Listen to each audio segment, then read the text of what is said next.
I have a question you probably haven't even considered thinking about. Is Nora Valkyrie from RWBY the creator of the Chibi universe? Like, did she create the separate Chibi universe to, like, maybe save herself from some trauma? Is my answer? I want to say yeah. I'm going to sort of do this video in a weird way. I'm going to first go over my points supporting the idea, and then explain to you what I think actually happened. Chibi Nora gaslights Chibi RWBY into, not thinking about Pyrrha's death. The whole, nothing bad happened ever type thing. Like, she wants to keep everyone not thinking about what actually happened in the real world. Chibi Norma goes to, what we would consider our real world after, having too much coffee.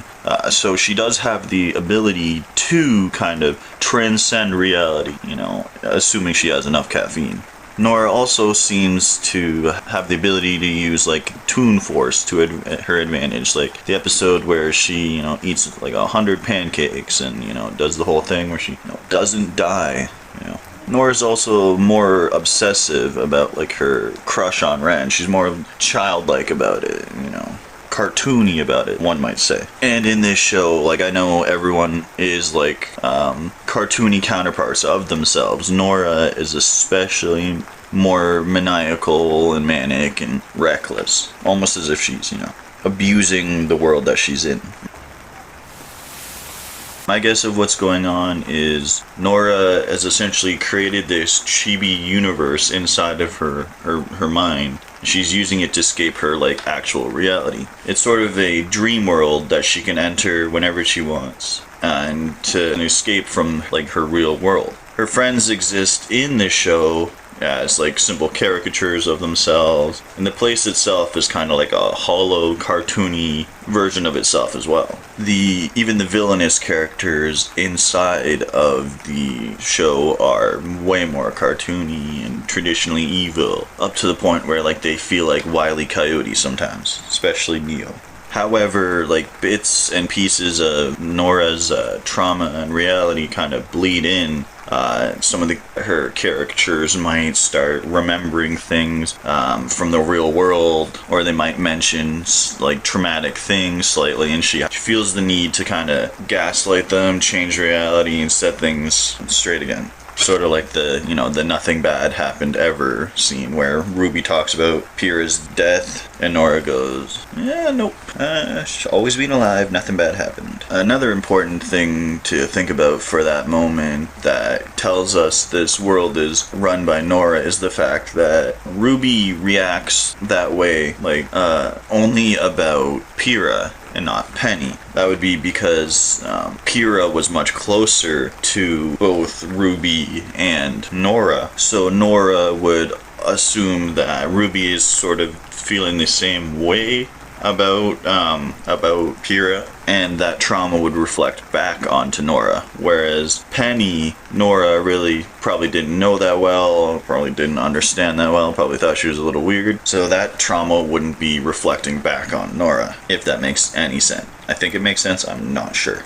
Actually, sort of piggybacking on that idea, in the episode I've talked about a bunch where Nora, drinks too much caffeine, goes to the quote-unquote real world. There's the whole scene with the giant Pyrrha plushie, being worshipped and all that. The fact that Jaune is there, his figurine is there. It sort of leans back into the whole trauma about Pyrrha and all that. Everyone kind of worshipped Pyrrha in their own way, but I guess Nora would have especially. So it's another large reminder that Pyrrha essentially is on a different plane of existence than Nora. Obviously we have Chibi Pyrrha, but the so-called this is the real Pyrrha. Nora can only reach her in her dreams, I guess. I think the whole scene where she's actually transcending reality isn't actually real. She's just she's caffeine crashed, so essentially she can only see Pyrrha in her dreams and this in the fantasy she's making up while she's asleep. So even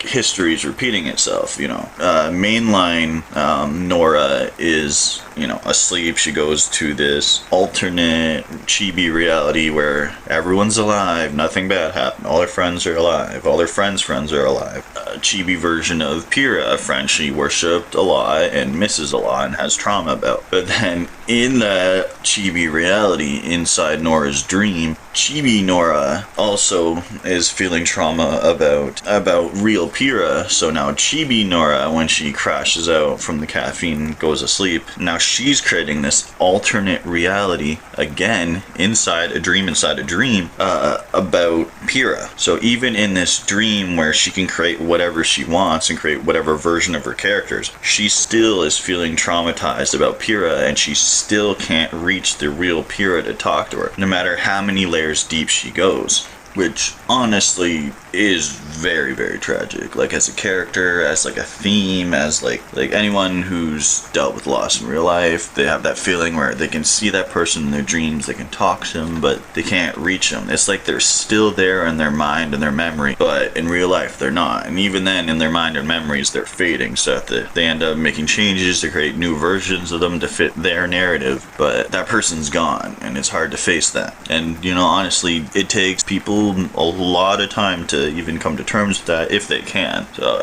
at this point, it feels like Nora, no matter how many dream deep she is, no matter how many things she creates, she's still not dealing with that trauma.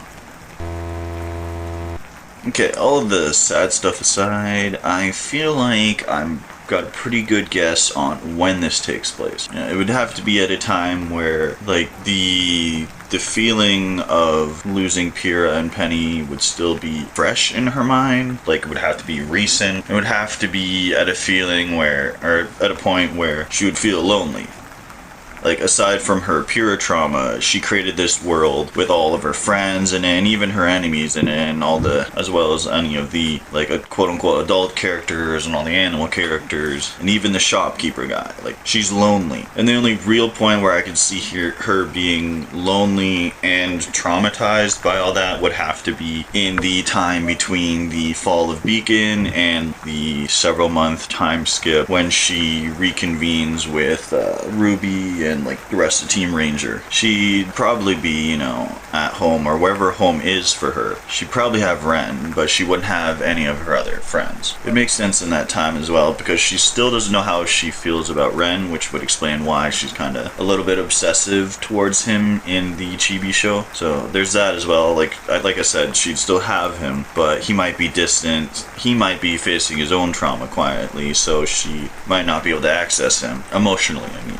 So every night that she goes to bed, up until the point where she gets back like with her team and RWBY and all that, she would be going into the dream state to remember the friends she lost, the friends she has, the people, to create like a narrative where everything's safe and everyone's there. But when she got back with like Ranger and all that stuff, obviously she would be able to cope with her feelings a little bit more, because she's actually around friends. It's different from what she was used to, but now she actually has these people sort of back in her life, and there's a purpose, there's a goal. She's not just sitting around at home, wondering what's happening, wondering where everyone is, putting up with Ren being silent. She's got a purpose now, I guess.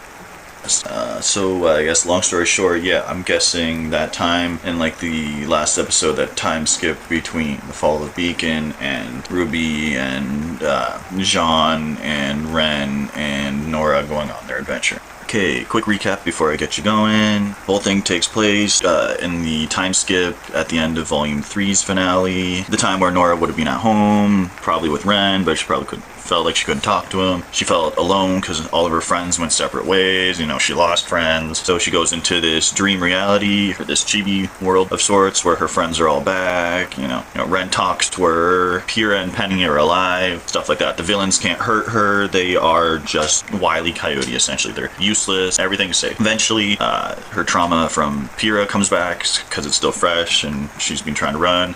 So she manipulates the world, tries to change it, tries to gaslight all the caricatures caricatures of her friends into thinking that everything's normal, you know, everything's fine. No one has to think about reality. But that trauma comes back again and again and again. You know, the episode where she goes to the quote-unquote real world, she tries to escape her trauma in that by, you know, over-consuming caffeine. And then she ends up in this quote-unquote real world where she's once again confronted by the trauma of Pyrrha again. And then, you know, her chibi version friends wake her up and, you know, all's fine. You don't have to think about it. Yeah, and essentially it's like she keeps running away from her trauma, but it keeps coming back. She, you know, she creates these scenarios in her head, or she overconsumes substances, or she tries to go deeper and deeper and deeper, or create caricatures of her friends, even the ones she's lost. Like, she keeps running, but she can never hide from the trauma until she accepts it, which is a good message for the rest of you. Do not run from your trauma. Face it head on, and remember, real friends are better than fake ones, or even online friends. If they're real, they're tangible, they can help. With that being said, trust no one except me. Have a good day.